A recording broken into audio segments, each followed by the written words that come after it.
Bwana Yesu asifiwe. Karibu katika ibada ya asubuhi ya Anza Siku na Bwana inayokuja kwako na mimi Pastor Miamba, na ninamshukuru sana Mungu leo kwa ajili ya mfungo wetu ambao tunauanza, lakini pia kwa ajili ya kujiweka wakfu kwa Bwana.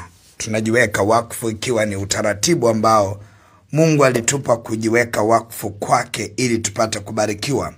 Kama alivyowaambia wana wa Israeli, jiwekeni wakfu kwa Bwana ninyi na ndugu zenu na watoto wenu na nyumba zenu ili mpate kubarikiwa. Sasa tunataka kubarikiwa na Bwana, na hatuna Mungu mwingine wa kutuvusha wiki hii. Hatuna Mungu mwingine wa kutupeleka kwenye baraka. Wiki hatutarajii baraka kutoka sehemu nyingine isipokuwa kwa Bwana.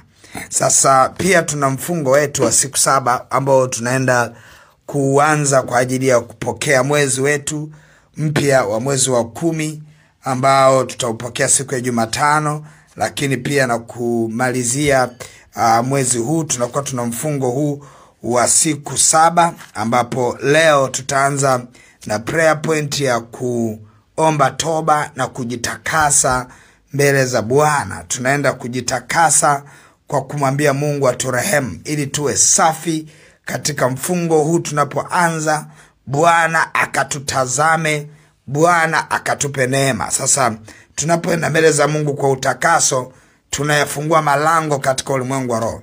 Biblia inaeleza katika ulimwengu wa roho yapo malango, na moja ya lango ni toba. Tunapojitakasa, Biblia inaeleza Mungu akawaambia wana wa Israeli wajitakase ili apate kuja katikati yao. Kwa hiyo tunamtaka Mungu aje katikati yetu katika mfungo huu. Ni lazima tujitakase, kwa sababu katika kila mfungo wao wote huwa tunaenda kutengeneza njia iliyonyoka kwa ajili ya nyakati za leo na nyakati za baadaye. Kwa hiyo ni lazima tujitakase sana kwa ajili ya mchakato kwenda kutengeneza njia iliyonyoka. Tunaona akina Ezra walifunga katika ule mto Ahava kutafuta njia iliyonyoka kwa ajili yao, kwa ajili ya mali zao na watoto wao. Lakini ukiangalia lengo ilikuwa ni kutaka kutafuta uso wa Bwana ili watakapoanza kumlilia Mungu katika ulinzi, katika afya na mambo mengine, mkono wa Bwana uwe pamoja nao. Na ndio maana utasoma katika kitabu cha Ezra ile sura ya 8 mstari wa 21 anasema, ndipo nikaamuru kufunga hapo penye mto Ahava ili tupate kujinyenyekeza mbele za Mungu na kutafuta kwake njia iliyonyoka kwa ajili yetu sisi wenyewe na kwa ajili ya watoto wetu na kwa ajili ya mali zetu, kwa ajili ya mali yetu yote. Sasa tunaona ya kwamba walipofunga na kutafuta uso wa Bwana, Bwana alionekana kwao. Bwana alionekana kwao. Hata katika mfungo huu Bwana ataonekana kwenye maisha yako. Bwana ataonekana kwenye ndoa yako. Bwana ataonekana kwenye afya yako. Katika mfungo huu ambao tunauanza leo, ambapo tunaanza na kujitakasa, Bwana ataenda kukuonekania kwenye uchumi wako. Utaenda kuvalishwa vazi la furaha ndani ya mfungo huu. Utaenda kuvalishwa vazi la amani ndani ya mfungo huu. Utaenda kuvuliwa mavazi ya giza katika mfungo huu. Utaenda kuiona neema katika mfungo. Nataka tunapoenda kuanza mfungo wa leo kwa kuomba toba, jitakase ili utembee na wingu la wiki hii katika mfungo huu. Ili utembee na wingu la wiki hii, lazima mtu mmoja aanze kujitakasa. Kwa hiyo utasoma ile Zaburi ya 51, utasoma ile kitabu cha Isaya sura ya 1, utapitia na mahali pengine kadha na kadha watakapokupeleka kwenye kufuatilia neno litakalo kuongoza katika toba, na utaendelea kujitakasa. Jinsi unavyozidi kujitakasa ndivyo unavyozidi kuifungua milango katika ulimwengu wa roho. Kwa hiyo nataka tu nikujulisha kwamba tupo kwenye mfungo, na tunapokuwa kwenye mfungo jifunze kujitenga. Kuna watu hawaelewi ya kwamba mfungo huwa umebeba mambo mengi. Nitaeleza hapo baadaye kwa ajili ya ibada zetu zinazokuja, nitatoa maelekezo. Lakini unajikuta kuna vitu vya kufunga. Watu wengi wanadhani vile vya kufunga hawafungi, alafu vile ambavyo wanatakiwa kufunga wako huru. Lakini nakuhakikishia mfungo unahitaji utaratibu. Mfano mtu anayefanya kazi ngumu sana. mtu ambaye anafanya kazi katika mazingira magumu, bado anataka kufunga. Huyu mtu anaweza akanywa maji, lakini asinywe vitu vitamu, asinywe soda, asinywe juice, anakunywa maji peke yake. Kwa hiyo katika mfungo maji unaweza kanywa ukaendelea na mfungo wako. Lakini kuna vitu vya kujitenga navyo. Yani vitu kama kuingia kwenye Instagram, kuingia kwenye Facebook wakati wa mfungo ni jambo ambalo haliruhusiwi. Yani utakiwa kuingia Facebook, utakiwa kuingia Instagram. Yani mahali ambapo unaweza kaingia ni kwenye WhatsApp, kwa sababu unapokea taarifa za kawaida. Lakini hata kwenye hizo WhatsApp kuna yale magrupu ambayo wewe unayajua yana mambo mengi, masihara na mambo mengine. Unapokuwa kwenye mfungo, hivyo vitu ni vya kuepukana navyo sana, ambavyo pambana kwa namna yoyote visikusogelee. Unakuta mtu anafunga lakini yuko kwenye mitandao. Haifai. Lakini unapofunga, funga mambo mengi. Usije ukajikuta unaongea vitu visivyofaa, usije ukajikuta unaingia kwenye mitandao. Wakati huo funga kabisa, itakusaidia. Lakini pia kitu cha pili ambacho tunaenda kushughulika nacho ni ibada ya kujiweka wakfu leo.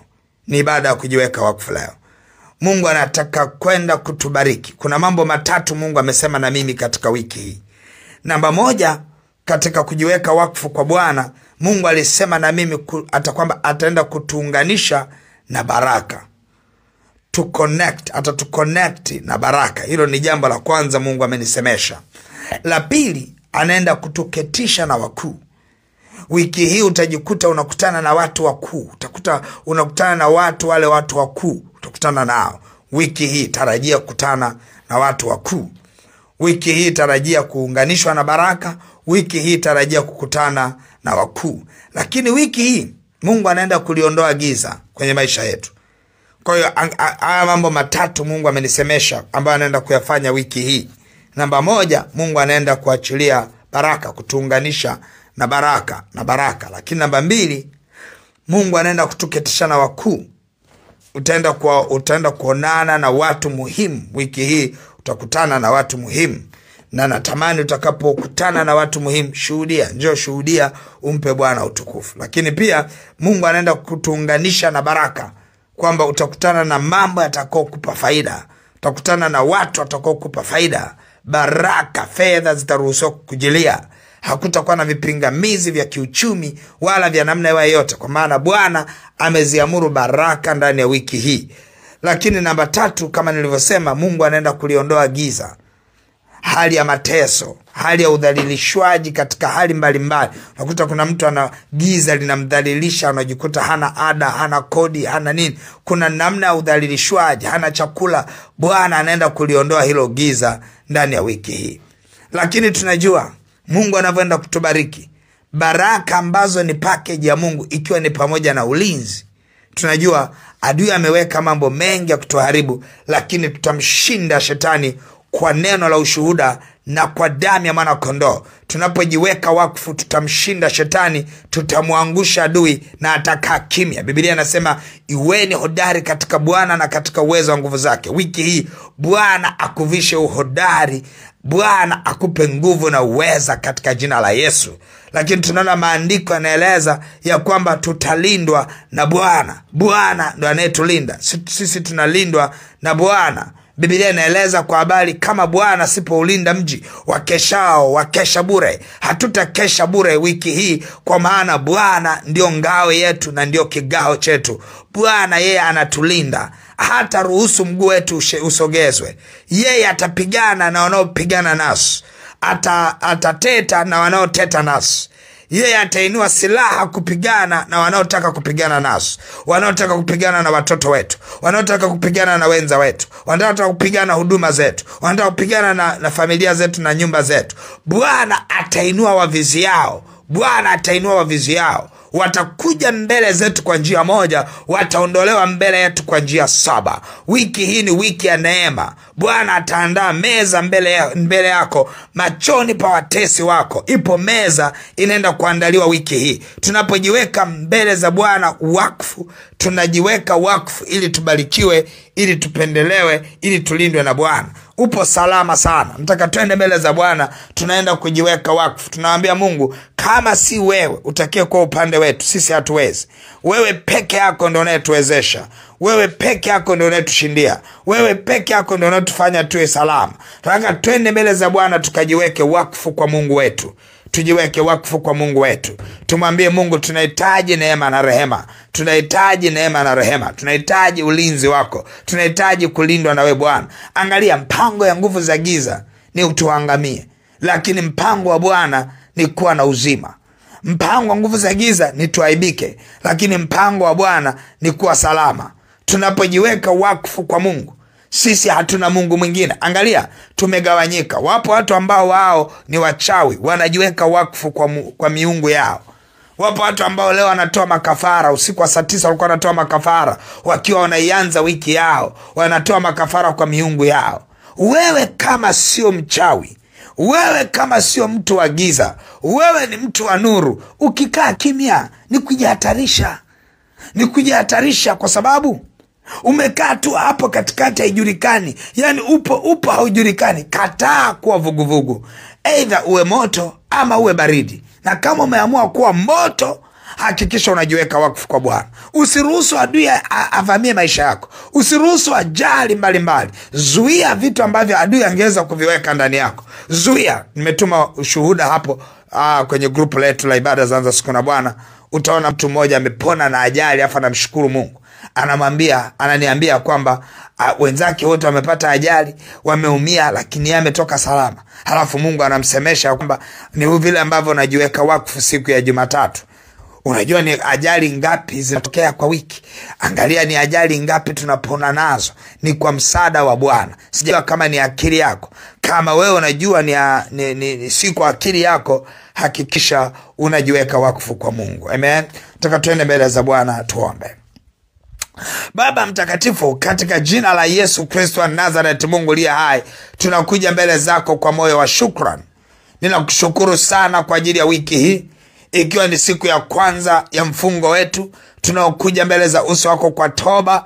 Tunajitakasa mbele ya uso wako, ili Mungu aliye hai ukae katikati yetu katika hali ya ushindi ndani ya wiki hii ya mfungo. Baba, nakushukuru kwa ajili ya neema unaenda kuiachilia katika wiki hii tunapoenda kufunga na kutafuta uso wako, kuitafuta njia iliyonyoka kwa ajili yetu, kwa ajili ya mali zetu na watoto wetu, kwa ajili ya nyumba zetu na familia zetu. Mungu aliye hai, asante kwa neema na rehema. Baba, nakuja mbele za uso wako nikikushukuru kwa ajili ya agenda ulizoniambia ndani ya wiki hii, ya kwamba unaenda kutuconnect na baraka.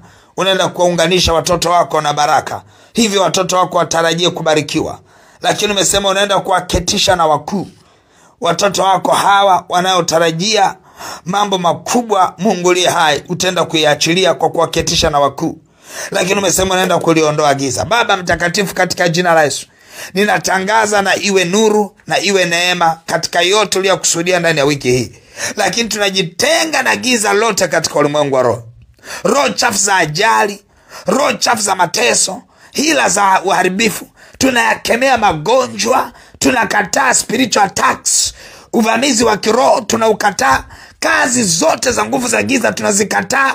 Kazi za kichawi tunazikataa. Tunaharibu madhabahu za nguvu za giza. Tunaharibu giza lote katika ulimwengu wa roho. Mungu aliye hai, asante kwa maana ni wiki ya kubarikiwa, ya kuunganishwa na baraka.